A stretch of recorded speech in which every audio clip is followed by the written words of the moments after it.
நம்புபவன். நானும் அபிஷேக ஒலிவமரம், ஆலயத்தில் நடப்பட்டவன், சமூகத்தில் வாழ்கின்றவன்,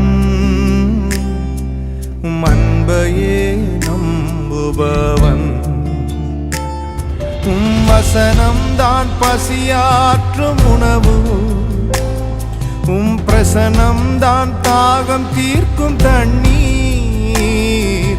வசனம்தான் பசியாற்றும் உணவு, பிரசனம்தான் தாகம் தீர்க்கும் தண்ணீர்.